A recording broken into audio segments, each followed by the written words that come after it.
Introducing the next level of seventh seal codes.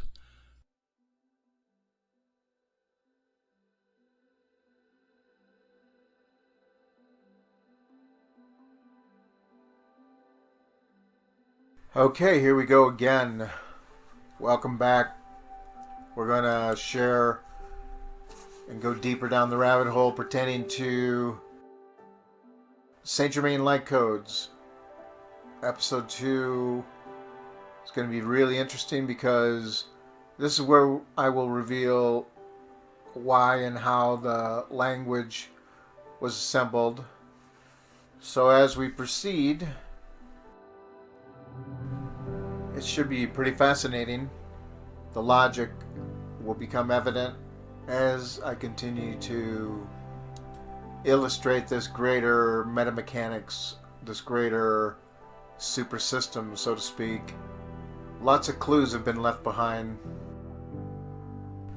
For example, it's pretty interesting to realize that Sir Francis Bacon was the editor of the Bible, as I've indicated before, but also his close friend was the head of the 7 translation teams that were each independently running translations down, and the final manuscript that would become the King James Version Bible was left with Sir Francis Bacon for a year.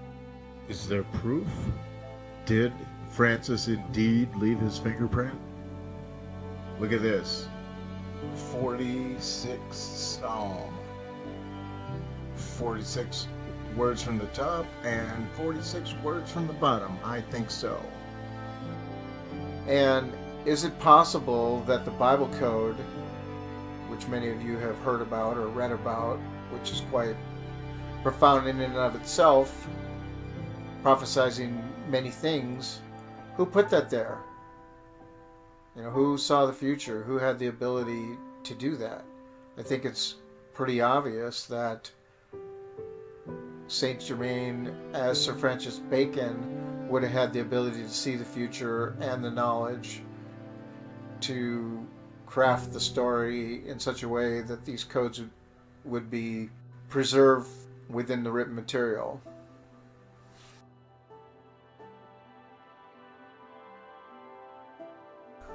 Let alone some of the other codes that I've been pointing out, like Acts 7:22.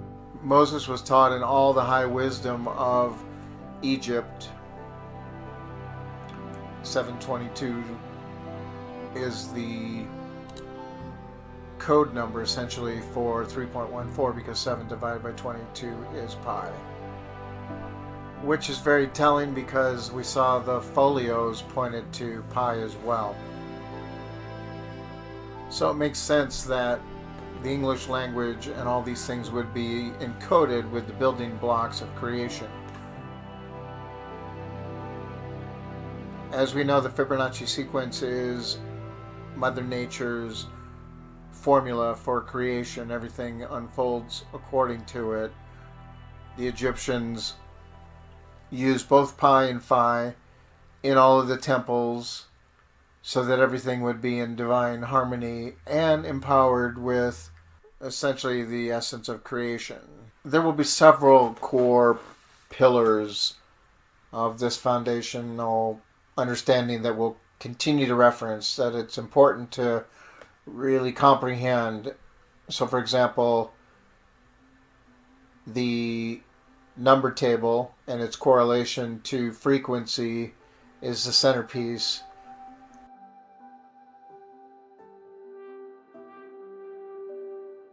In many ways, this is the most profound thing, that the sequence correlates to the language, correlates to frequency. It is divine intelligence in so many ways. So it does make sense that the language would be tied to this, so that our spoken word is empowered with the creational mathematics, as it were. As you watch all this, you're going to see various threads running through it all, such as Moses and the theme of the twin brothers. There'll be a few. So speaking of Moses, check this out. Was he the father of language? Was he a incarnation of Thoth? Who are the fathers of language? We shall learn all this and more. The divine source code of numerology and astrology was imbued into our language so that we could speak the language of light and co-create a golden age of conscious awareness. This knowledge was passed down to us, hidden inside the language. This began with Thoth and was continued by Tutmosis, who took the wisdom of Egypt out in the form of language and passed it on into the Hebrew construction of a language of light. Sacred vowels, 22 letters, shapes that mirror reflections of a torus coil. This is Stan Tenon's work. Check it out online. We'll probably cover it in future episodes to a degree. This wisdom was further codified by Sir Francis Bacon before he became Saint Germain. He was commissioned to the team lead, his friend, as indicated on the King James Version Bible construction, and laced keys and codes into its pages. He was remembering his previous lifetimes in Egypt and reseeding the codes and keys into the English language when he and his team finalized early modern English, while adding the J to the alphabet, which aligned and locked in all the higher levels of the divine number codes and frequencies, which is what this Saint Germain codes is all about. And this is what I've been recovering, remembering, decoding, and tapping for about 4 years now. So this is very exciting for me, as I hope it is for you. This is groundbreaking material. Some research on who created the Hebrew language reveals, according to Eupolomus, it was Moses who invented the alphabet in the Sinai and taught the people of Israel. The Phoenicians got it from the Jews and the Greeks got it from the Phoenicians. In the opinion of Herbert Grime, late professor of Semitic languages of the University of Munster, Germany, the Mosaical tablets of the law were one of the first, if not the first, document in alphabetic script. Of course, the Egyptians had script. Let's take a look at that.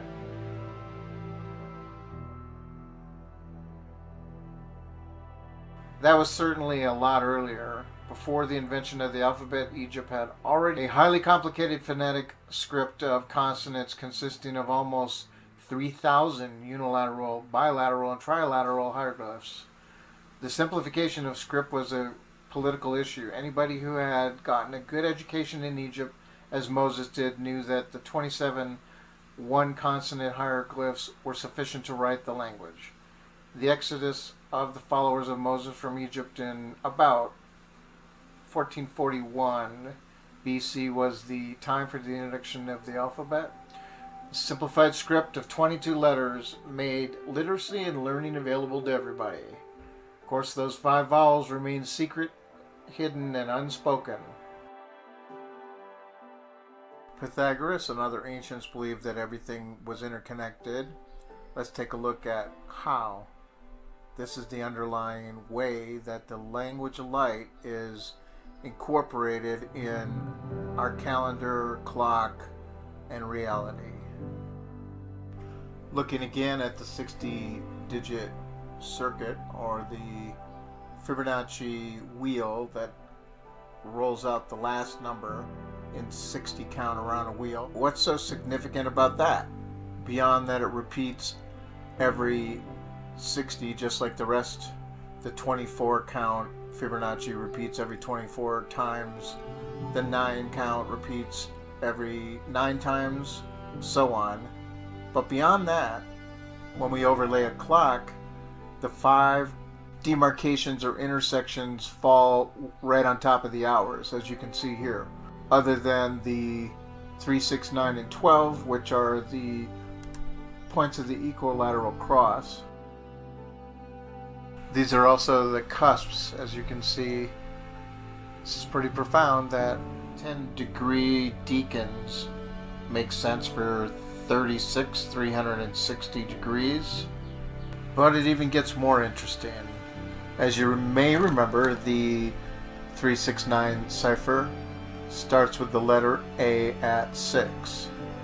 and then B at 12, which is 6 plus 6, and then C at 18, which is 12 plus 6. So, plus 6 is important. Here's why. Look at the 10, 20, 30 degree section at 12 o'clock, 12 to 1 o'clock. What's 1 plus 2 plus 3? 6. What's 4 plus 5 plus 6? Well, we know when we have a 9, just drop it, so 6. And then as you go around the wheel, you can always be assured it's plus 6. The pentagram fits perfectly, touching 5 points, which are 72 degrees apart. Each of these 5 points add up to 9 respectively. Is this why all these were made to add up to 9? Most likely. Also, pay attention to the seasons. They are each 6 characters in length, as we've covered before. However, pay attention to the word itself. 5 has phi in it because the shape of the pentagon or pentagram is most conducive to phi, as it is hidden within the star. You can see the red marks. The junction points delineate phi, the distance, perfectly. The 5 Chinese elements that correspond to the most important organs in their medicine system are 5. The Marco-Rodin tube torus has the primary sequences as 5. It's also interesting to note that the 24 points that go around the wheel, when you match them up from the left side to the right side, they all add up to 9. And within those sequences, you can find 5 sets of 189 or 198. 189 times 3 is 567. That's another one of our key pillars. Any number that adds up to 9, which 5, 6, that's 11, 7, 9. 819 is another one of our combinations of the 189, and that times 2 is 1638. When you take 1638 plus the 567, it is 2205. That number obviously has stood out in a variety of ways as the Silver Gate and my birthday. It was most profound for me to realize when I first discovered the 369 cipher. I ran my name Matthewis and it came out to 522. That really blew my mind. It made me wonder if I left a message for myself, especially when my birth name in simple numerology adds up to the distance in pyramid inches from the beginning of the Grand Gallery to the corner where you can go exit the pyramid or go deeper. All these things definitely inspired me, encouraged me, or intrigued me to keep digging. There's an elaborate system of divine intelligence that are the creation codes that make up the sacred science that everything has been an outpicturing from. As indicated previously, there are some 27 different number sequences that are the leaves and branches of the system that run to the roots. The roots being the numbers that always add up to 9. They're clues that are almost like threads. When you pull on them, they reveal patterns. The patterns have 9 as the guiding control or underpinning wisdom, with an overarching knowledge of the microcosm and the macrocosm of everything in the universe as a reflection or holographic image of what is found in the human. All the math is always seen as self-aware, always working and interlaced with nesting properties. Self-aware intelligence that reflects as above, so below. As within, so without. These are the Hermetic phrases that are keys to understanding everything. We saw this number 1188 echoed in the first Shakespeare folio, demonstrating an understanding of these basic tenets. The key words that describe the story or the path of awakening, raising consciousness, ascending our thoughts into divine consciousness, the process of apotheosis, becoming a god or goddess, is highlighted in the middle pillar. The middle pillar is 459. Each of the words that are 4 letters long add up to 666, which we've seen to be nothing evil at all. In fact, the most important things were put right in front of our face, and we were told not to look at them, to fear them. 6 protons, 6 neurons, and 6 electrons is the carbon vehicle, as I've spoken of before, and mastering this physical body and the emotional body are the keys to ascending consciousness. The church wanted to cut us off from our sexuality. In fact, XXX, we all know what that means. That is letter 666. X's are sixes.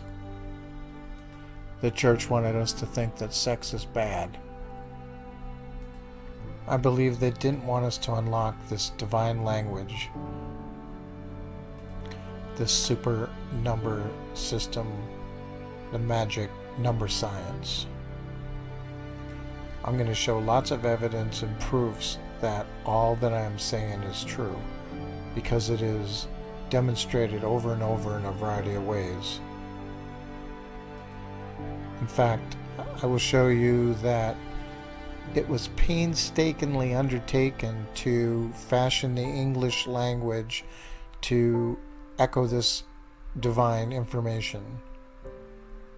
That the pillars that erect the story of ascension have all been coded. Those words that represent the pillars of the whole truth have been ingeniously designed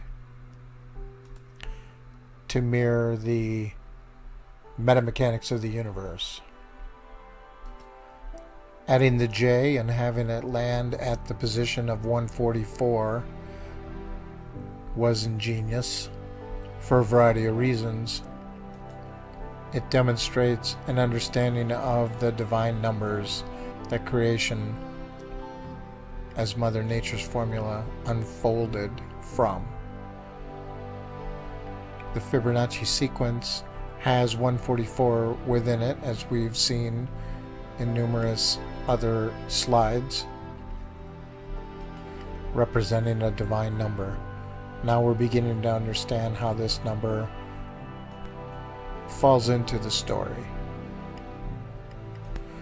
The ancients believed that the 5 vowels were sacred, and they actually had ceremonies that used them,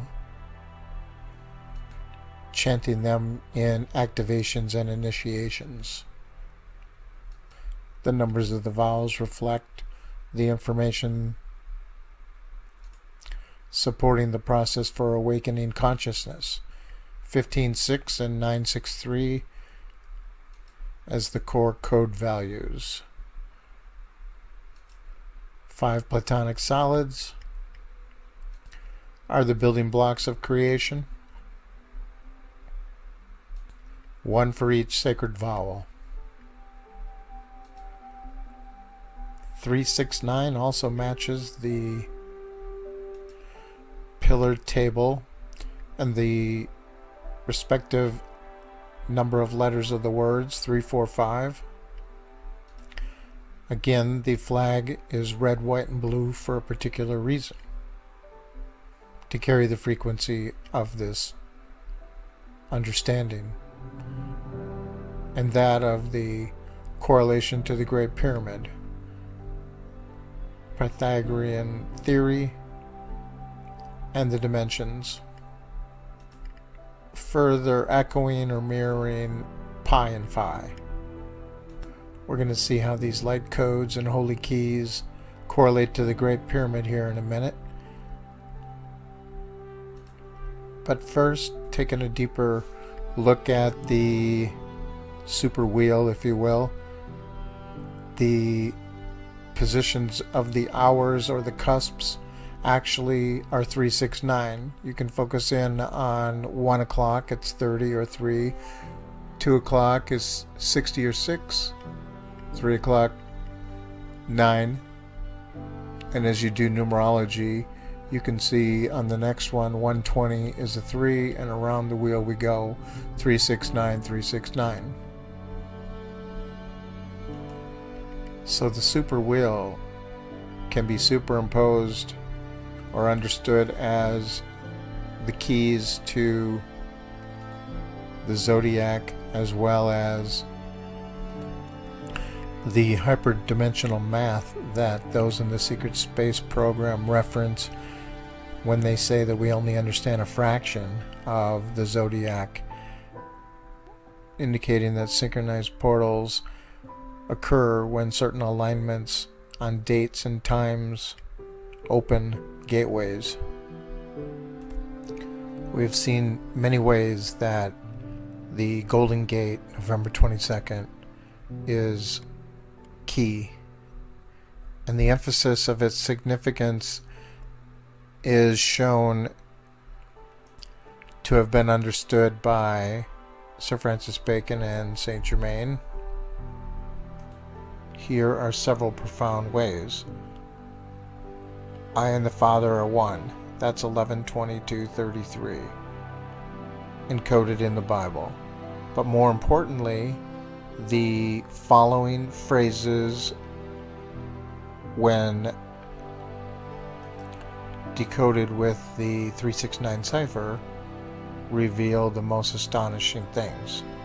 Two shall become one adds up to 1122. William Shakespeare, wow, that's incredible. The Torah of Moses, Enoch walked with God, all of these. 1122, I'm the first and the last, concealed mystery, 13th zone, being divinely guided. This is really profound. And remember from earlier episodes, cipher and seals in simple English add up to 1122 as well. This important key code is mirrored in the zodiac itself, with the cusp dates and month name values echoing a resounding 1122.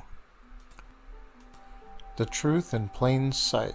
The church used the symbolism and told us that Matthew, Mark, Luke, and John are the representation of the four corners of the equilateral cross. Sure it is. And yet, in some pictures, they put the bull, lion, and eagle on those four directions, which are the fixed signs. So they knew exactly what these keys were. The sacred science was well understood. The message in the stars, the gospel of the stars, the precision of the information and the science is astonishing. Especially when we understand that the shafts in the Great Pyramid point exactly to the fixed stars that are the key messages and symbols in the story of ascension, the path, of the middle way, the knowledge of ascending the ladder for soul ascension, focusing in now on the first pillar. It's really amazing because I made this slide today while I was recording this, and I was constructing it thinking, I'm going to call it Divine Pathway of Numbers. And then a little voice in my head said, and that's going to add up to 126, and it sure did. This is the kind of amazing things that happen around this material. Further, November 22nd adds up to 261. Light codes 612, as we saw before, snake and the bird, which are a representation of the story of who we are from the beginning of time, the wisdom of two types of energies coming together. We'll get more into that later. Venus the Rose, the way of the eternal, or the ways of the eternal. The eternals being the Ancient of Days and the divine consciousness that we all can become by walking this path. 126 plus 261 equals 387, which is the last column. And the last column phrase adds up to 163. Remember what we said about off by 1. It's the same as if it was 162.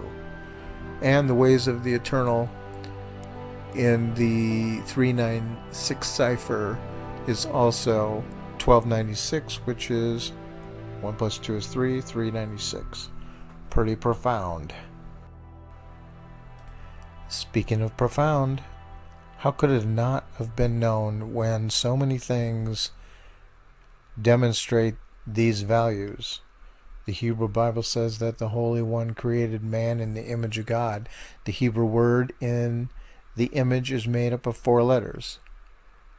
Those 4 letters and their values total 162. Are you kidding me? Sir Francis Bacon Bible codes is 126 in the 369 cipher, 1111, 126. Wow. The value of the extended phrases in simple English is 432.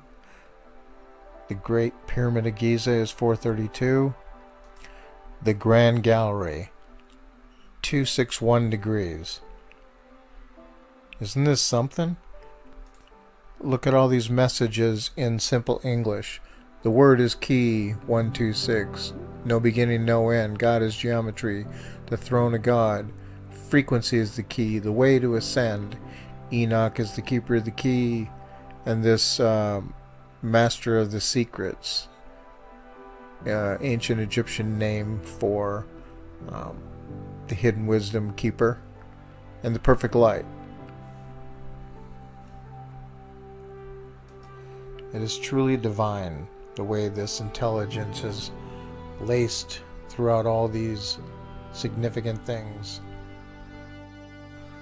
And the Fibonacci sequence falling the way that it does with the message clearly was understood. All the key things that can be observed when you know what you're looking for. 33 emphasizes the message of ascension. The word 33 in 369 cipher is 936. Wow. Ascension is the middle pillar. Values that highlight the way. Ascension is also 238 in Hebrew, and we'll come to understand the significance of 238, which is truly astonishing in one of the upcoming episodes.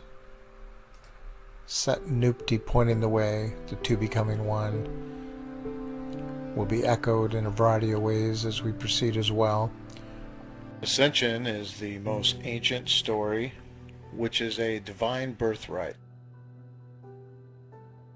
Isa is the original Son of Man, born of Immaculate Conception. When Osiris was cut up into 14 pieces, Isis found all the pieces but the phallus.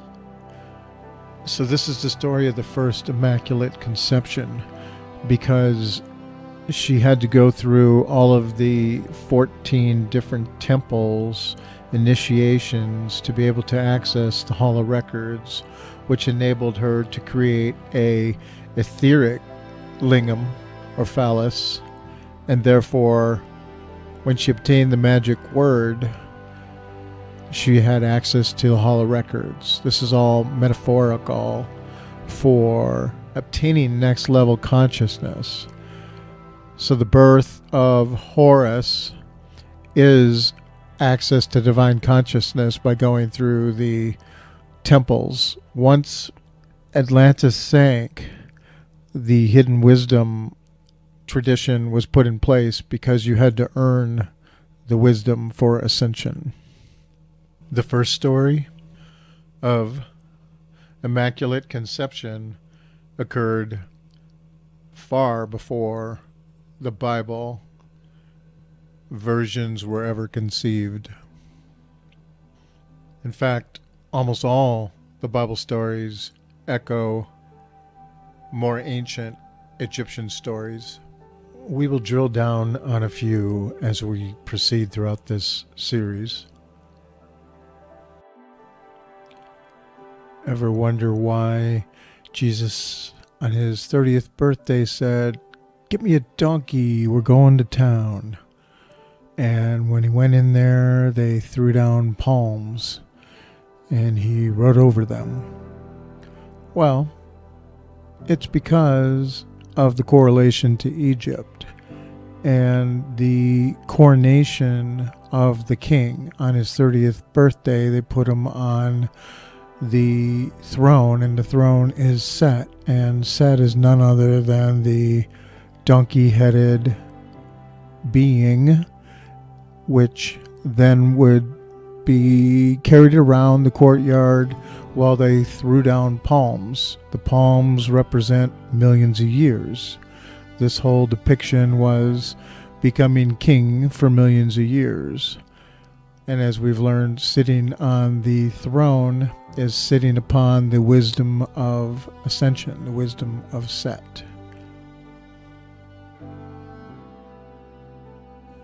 For the sake of our focus, we're interested in the mile markers for ascension, the pathway for an ascended being. The 24 Eternals that came over and over again to show us the way follow the exact same story as what we find in the Jesus story. Here are the basic mile markers or highlights of the story, and these apply to key characters from the past that went through this process, such as Osiris, Mithra, Zeus, Dionysus, and many others. They are as follows. Horus was born of the Virgin Isis Mary on December 25th in a cave or manger, with his birth being announced by a star in the east attended by 3 wise men. Sound familiar?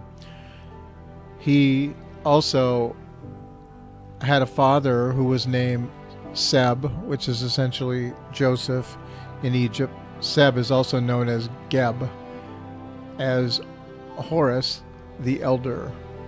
He was believed to be the son of Geb and Nut. These are the ancient Egyptian myths of the original mother and father energies. He was also of royal descent. At the age 12, he was a child teacher in the temple, and at 30, he was baptized, recognized as king, having disappeared for 18 years. Again, isn't it profound how similar this is to the Jesus story? Horus was baptized in the river Erdandus, or Jordan by Anup the baptizer, who was also decapitated.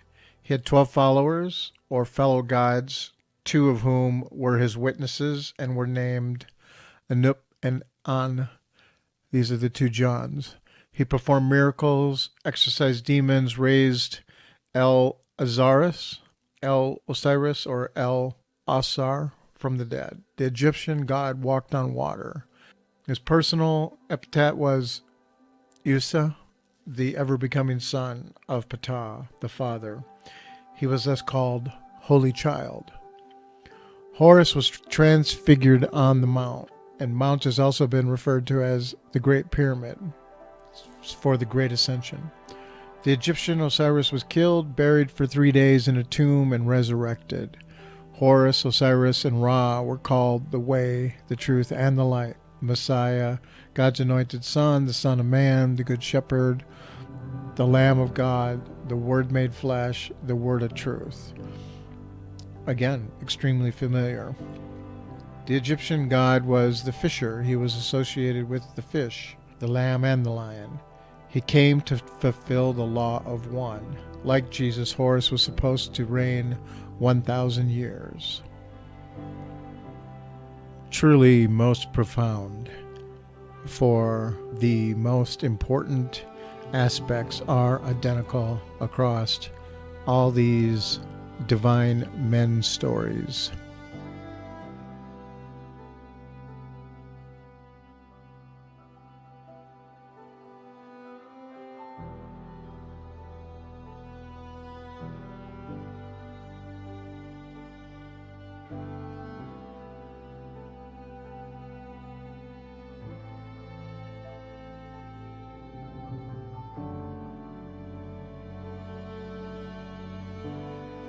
We also have the lost twin story. I say lost because there's only shards of it in various places.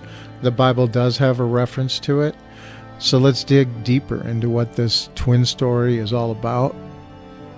We find similarities between the Osiris and Set, Enlil and Enki representation of twins. And of course, all the Egyptian deities are twin brothers and sisters. But focusing in on the twin brothers, Jesus and Thomas were twins. The Bible tells us so, as do the Gnostic scriptures. One was the high priest and the other was the king. The king was the father of the people, leading them with love. The high priest was the one-on-one teacher that taught them the ways of ascension. Thomas was the keeper of the hidden wisdom.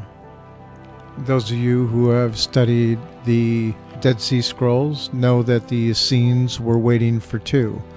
One was the teacher of righteousness and the other was the king of righteousness. When the Bible records that 2 children went to Egypt, it was not John the Baptist, but rather Thomas and Jesus, who were expected to return to Egypt and celebrated as the king and the high priest returning. In 2005, yet another Gnostic scroll was found. It is most intriguing because it's entitled The Gospel of Judas, and it has some really remarkable things to say. It's also quite interesting to realize that Jesus' twin, before he was given the spiritual name Thomas, was called Judas or Jude. So who exactly are we talking about in this gospel? The types of things that are being shared are truly remarkable. So whether it was Judas Iscariot or Thomas, we will never be able to be absolutely certain. However, the information is most enlightening.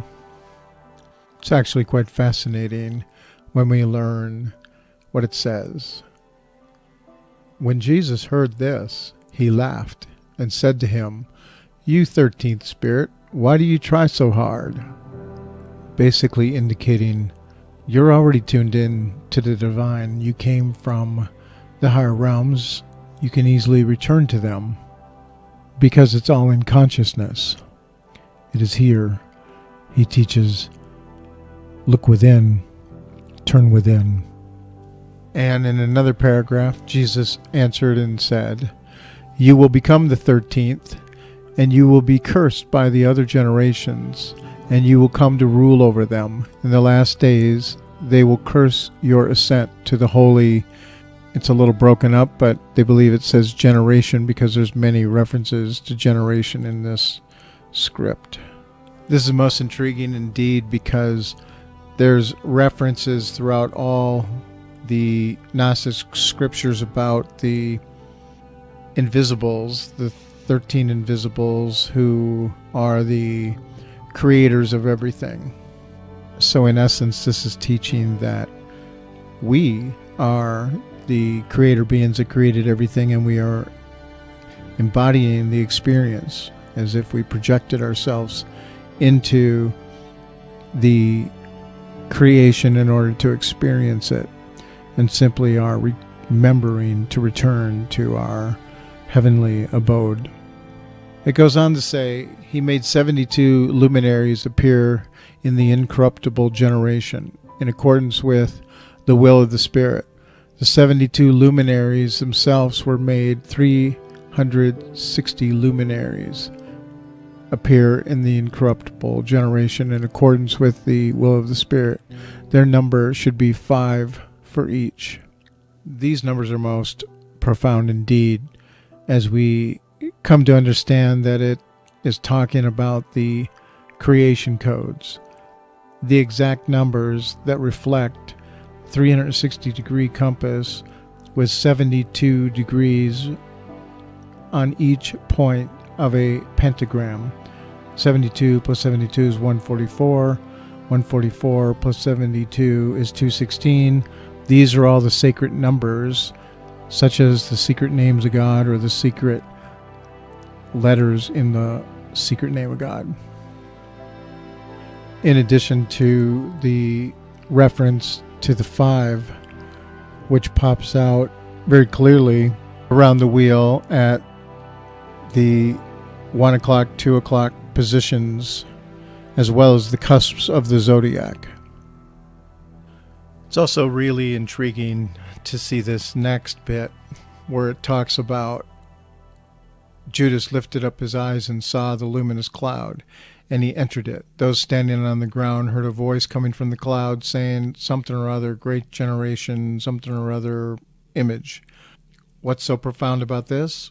Well, the only other place in the Bible in the ancient scriptures where it talks about somebody entering a cloud is Jesus on the Mount.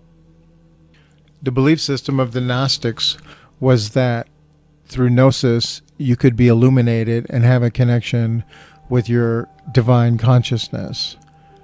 This is very interesting given that many of the other scriptures are pointing to that all of the beings from above have been embodied below. This certainly supports it. Was there 12 saviors? What did the Gnostic Jesus teacher mean when he said, when the perfect number is complete and all is raised up, I will sit in the treasury of light, and you yourselves will sit on the 12 light powers until we have set up again all the ranks of the 12 saviors of the place of inheritance of each of them. Seems pretty straightforward. The 13 aeons are the original creators, and they're all embodied here. It's my understanding that we are actually duplicates of the creator beings, the Elohim, who created everything and imbued themselves into everything to experience everything. We simply need to wake up, remember who we are, and decide what our reality will be. In fact, as the shards of light, the bifurcated sparks of those souls, it truly is up to us. Much proof exists, reminding us how amazing we are. Recall that Jesus said, "You shall do greater things than I." How would that be possible if what I'm putting forth is not true? Looking deeper, the secret gospel of Mark reveals many interesting things. A proof of a secret order teaching that the mystery is everywhere. But when Peter died a martyr, Mark came over to Alexandria bringing forth his notes and those of Peter's, from which he transferred to his former book the things suitable to whatever makes for progress toward knowledge. Thus, he composed a more spiritual gospel for the use by those who were being perfected, the process of the two becoming one.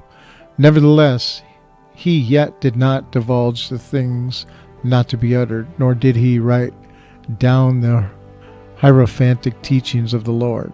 But to those stories already written he added yet others, and moreover brought in certain sayings of which he knew the interpretation would, as a mystagogue, essentially one who spreads mystical doctrines and initiates those into the secret order, lead those who have ears to hear into the innermost sanctuary of that truth hidden by 7 veils. That's super intriguing. The number 7 continues to shine throughout all this material. And thus, in sum, he prearranged matters neither grudgingly nor incautiously, in my opinion. In dying, he left his composition to the church in Alexandria, where it even yet is most carefully guarded, being read only to those who are initiated in the greater mysteries. Most significant indeed, this suggests there's lesser mysteries, is that the disciples were taught more openly in the greater mysteries, and the rest were couched in parables.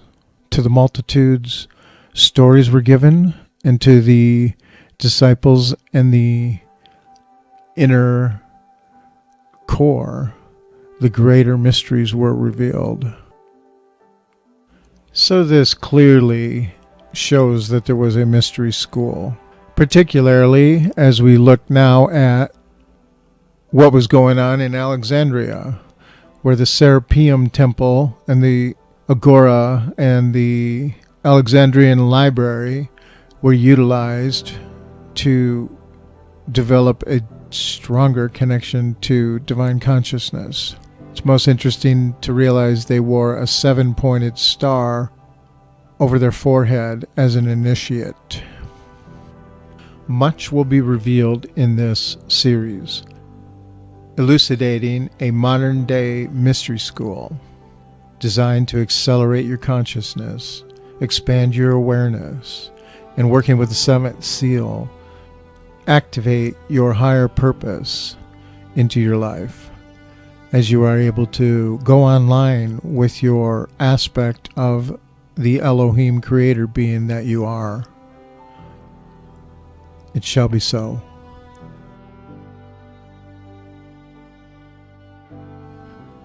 Looking now at Thoth and the Emerald Tablets and the wisdom teachings that he left there, we read, "O Lord, show me the path.